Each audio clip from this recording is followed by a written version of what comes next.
তোমার পাপ বেশি হতে হতে যদি আকাশ পরিমাণ হয়ে যায়, আমাকে বলো, আমি তোমার পাপ ক্ষমা করে দেব। যেভাবে তুমি ডাকো আমি সেভাবে থাকি, তুমি যেভাবে আশা পোষণ করো সেভাবে আমি পূর্ণ করে থাকি। তুমি যেভাবে ডাকো আমি সেভাবে থাকি, তুমি যেভাবে আশা পোষণ করো সেভাবে আমি পূর্ণ করে থাকি।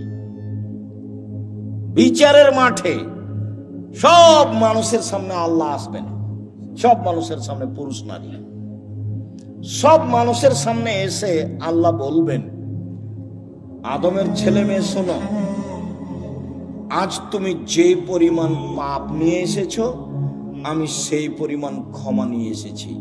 তোমার যে পরিমাণ পাপ আমার সেই পরিমাণ ক্ষমা, তোমার যে পরিমাণ পাপ আমার সেই পরিমাণ ক্ষমা, তোমার যে পরিমাণ পাপ আমার সেই পরিমাণ ক্ষমা, যদি শিরক না হয়ে থাকে।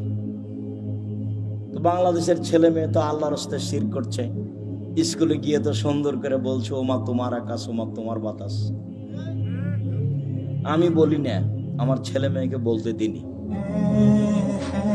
এখনো এমন কোন পরিস্থিতি আমার উপরে আসেনি যে আমি বলতে বাধ্য। মায়ের দুধ ছেড়ে গিয়ে বলবে ও কালিমা তোমার আকাশ, এত বড় নোংরা কথা আমার ছেলে মেয়ে বলবে, এখনো এই পরিবেশ আমার কাছে আসেনি। যার কাছে বিদ্যা নাই, যার কাছে বুদ্ধি নাই, তার ছেলে ড্রে করুক। আপনি কেমন বুদ্ধিমান মানুষ তা আমার কাছে ধরা পড়েনি। আপনার কাছে কি বিদ্যা আছে এটা আমার কাছে ধরা পড়েনি। সবচেয়ে বদের গোড়া হলো আপনার ওই ঠাকুর। ঠাকুর হলো ঢাকা বিশ্ববিদ্যালয়ের শত্রু, ঠাকুর মুসলমানের শত্রু। যেদিন ভারত, বাংলাদেশ, পাকিস্তানের মুসলমান ইংরেজদের হাতে নির্যাতিত, সেদিন ঠাকুর ক্ষমতা দেখাই মান সম্মানে বসবাস করে লন্ডনে। সেই ঠাকুরের গান আমার ছেলে মেয়ে পড়ে, পাগল হয়ে গেছি।